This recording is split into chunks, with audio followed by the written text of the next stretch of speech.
India के कोलकाता शहर में 9 अगस्त 2024 की सुबह एक ऐसी खबर सामने आती है जो पूरे देश को हिलाकर रख देती है। ये खबर थी एक 31 साल की महिला डॉक्टर की, जो कोलकाता के RG Kar medical college and hospital में अपनी ट्रेनिंग कर रही थी। हॉस्पिटल जैसे सुरक्षित माने जाने वाले जगह पर इस महिला डॉक्टर का मर्डर एंड रेप होना काफी चौंकाने वाला था। इस घटना का खुलासा तब हुआ जब डॉक्टर के डेथ बॉडी का पोस्टमार्टम किया गया। इस रिपोर्ट ने लोगों की रूह तक को हिला दिया, क्योंकि यह मामला सिर्फ एक मर्डर का नहीं था, बल्कि इससे कहीं ज्यादा खौफनाक केस था। पोस्टमार्टम रिपोर्ट में खुलासा हुआ कि उस डॉक्टर की हत्या गला घोंटकर की गई थी, इतनी ताकत से कि उनका थायराइड कार्टिलेज तक टूट गया था। इस हत्या के पहले डॉक्टर ने अपनी जान बचाने के लिए कोशिश किया था। इसका सबूत उनके शरीर पर मिले कई निशानों से मिला। सबसे डरावना सच तब सामने आया जब डॉक्टर के प्राइवेट पार्ट्स पर घावों के निशान पाए गए। इससे साफ हुआ कि यह सिर्फ मर्डर का मामला नहीं था, बल्कि ये रेप के बाद किया गया एक खौफनाक हत्याकांड था। हॉस्पिटल के परिसर में इतनी बड़ी घटना हो जाती है और किसी को कान खबर तक नहीं होती। क्या उस रात कुछ ऐसा हुआ था जिसे जानकर आप गुस्से से बौखला जाओगे?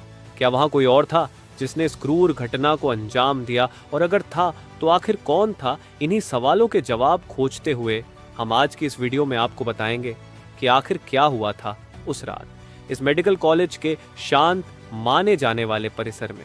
जब आपको सच का सामना होगा तो यकीन मानिए आपके भी रोंगटे खड़े हो जाएंगे। Guys, before starting this video let me tell you कि मैं यहाँ पर उन फीमेल डॉक्टर को श्रुति नाम से रेफर करने वाला हूँ, एंड ये उनका रियल नेम नहीं है। सो कंफ्यूज मत होना। श्रुति एक जूनियर डॉक्टर जो कि कोलकाता के RG Kar medical college and hospital से अपनी डॉक्टर की ट्रेनिंग ले रही थी 8 अगस्त 2024 को। और दिन की तरह श्रुति अपनी नाइट शिफ्ट पर होती है और वह अपनी जॉब कर रही होती है। तभी रात के 11 बजे उन्हें अपनी मदर का फोन आता है, जैसे कि हर दिन आता था, क्योंकि पेरेंट्स को तो अपने बच्चों की चिंता हमेशा होती है। श्रुति की मदर उनसे पूछती है कि क्या तुमने खाना खा लिया और तबीयत वगैरह तो ठीक है तुम्हारी? जिसके रिप्लाई में श्रुति बोलती है कि उनकी तबीयत एकदम ठीक है और वो बस अभी कुछ पेशेंट्स को देखने जा रही है, जिसके बाद वो अपने कलीग्स के साथ बैठकर खाना खाएंगे। अपनी मदर से बात करने के बाद श्रुति पेशेंट्स को देखने राउंड पर निकल जाती है। सारे पेशेंट्स को देखने में और अपना काम खत्म करने में श्रुति को रात के 2 बज जाते हैं, जिसके बाद वो अपने कलीग्स के साथ जाकर हॉस्पिटल कैंटीन में ही बैठ जाती है, जहां मिलकर ये लोग अपना खाना भी खाते हैं और साथ साथ थोड़ी बातें भी करते हैं। खाना खाते खाते और बात करते हुए रात के 3 बज जाते हैं और इस वक्त श्रुति थोड़ी थकान सी फील कर रही होती है, तो वो अपनी थकान दूर करने के लिए इस हॉस्पिटल के 4th फ्लोर में बने सेमिनार हॉल में जाकर रेस्ट करने लगती है।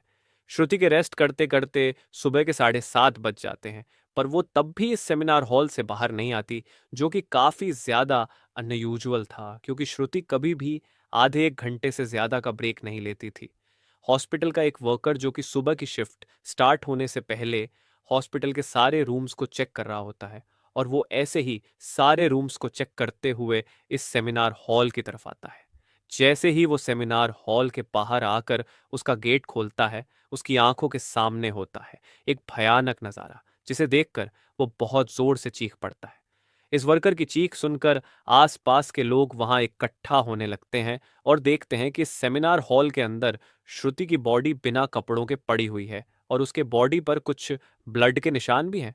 यहाँ खड़े सब लोगों के लिए ये एक ड्रामा से कम नहीं था, स्पेशली दूसरी फीमेल डॉक्टर्स एंड वर्कर्स के लिए, क्योंकि उन्होंने अपनी आंखों के सामने ऐसा नज़ारा पहली बार देखा था। वो भी हॉस्पिटल प्रेमिसेस के अंदर श्रुति की बॉडी को देखकर आसपास खड़े सारे लोग उसे एक स्ट्रेचर पर लेटते हैं और इमरजेंसी रूम में लेकर जाते हैं ताकि डॉक्टर्स उसकी कुछ हेल्प कर सकें। काफ़ी देर तक डॉक्टर्स के स्ट्रगल करने के बाद भी एट द एंड श्रुति कुछ घंटों के बाद अपना दम तोड़ देती है। हॉस्पिटल में कुछ लोग थे जो कि इस मर्डर एंड रेप केस को एक नॉर्मल केस जैसा दिखाने की कोशिश कर रहे थे, जस्ट बिकॉज कि वो इस हॉस्पिटल का नाम बचा सके। बट जब पोस्टमार्टम रिपोर्ट्स आती हैं तो सब दूध का दूध और पानी का पानी हो जाता है। इन रिपोर्ट से साफ साफ पता चल जाता है कि श्रुति के साथ किसी ने जबरदस्ती गलत हरकत करने की कोशिश करी, और जब वो इस इंसान से अपने आप को बचाने लगी तो उसने उसका गला घूंट दिया, इवन उसे बहुत बुरी तरीके से मारा भी। और फिर उसका रेप भी किया। ये सारे प्रूफ मिलने के बाद ये केस पुलिस को हैंड ओवर कर दिया जाता है। एंड पुलिस वाले इस क्रिमिनल को पकड़ने के लिए लग जाते हैं। सबसे पहले पुलिस उस क्राइम सीन पर ही छानबीन करती है जहां ये सब हुआ था।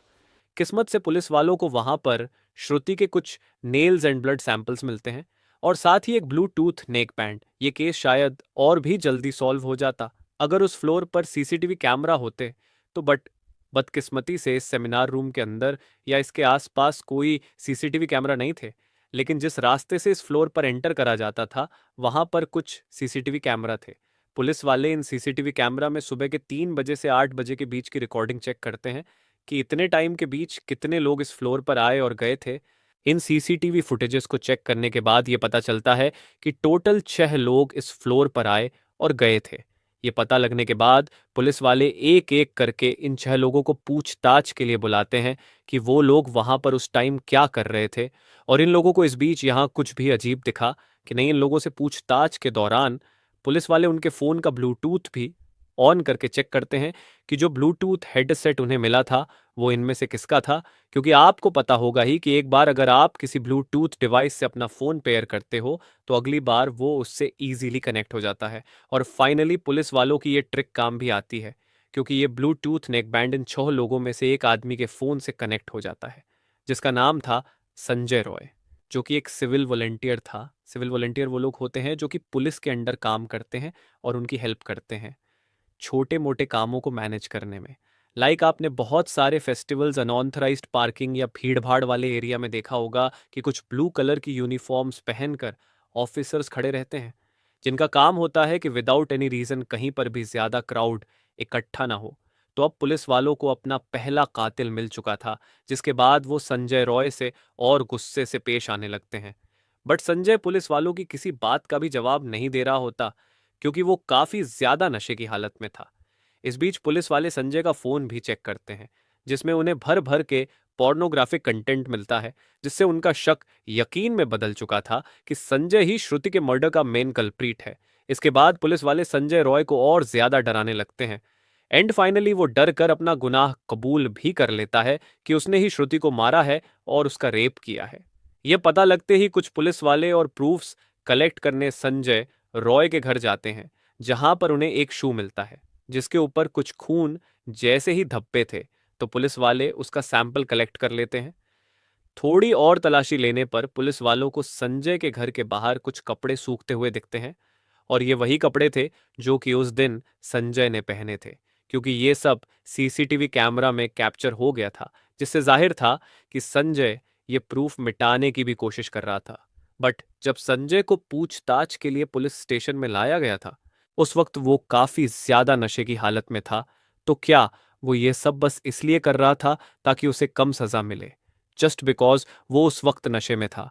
बाद में जब पुलिस वाले उस शू पर लगे ब्लड सैंपल्स को चेक करवाते हैं तो वो भी श्रुति के ब्लड से मैच हो जाता है which was a solid proof against him. इन सारी रिपोर्ट्स एंड डिटेल्स को एक साथ कंबाइन करके पुलिस वालों को पता चलता है कि उस रात संजय रॉय काफी ज्यादा नशे की हालत में था और वो रात के 11 बजे हॉस्पिटल में एंटर करता है। संजय अक्सर उस हॉस्पिटल में नाइट शिफ्ट किया करता था तो उसे यहाँ की काफी अच्छी नॉलेज भी थी कि कहाँ पर कैमरा है और कहाँ पर नहीं।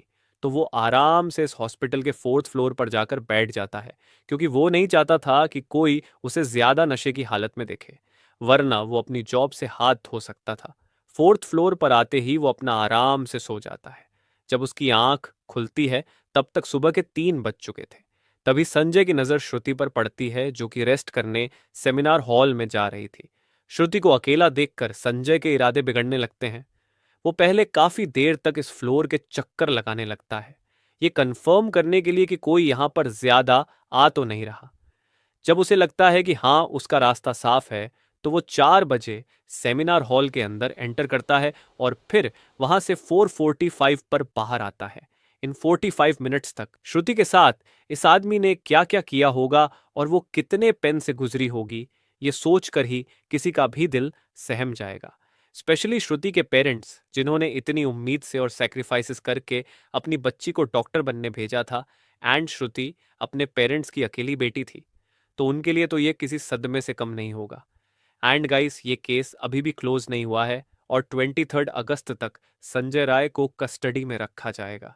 इस कातिल इंसान के साथ क्या होना चाहिए, आप कमेंट में ज़रूर बताना। और इस केस रिलेटेड जानकारी देखने के लिए चैनल सब्सक्राइब करें। Thank you.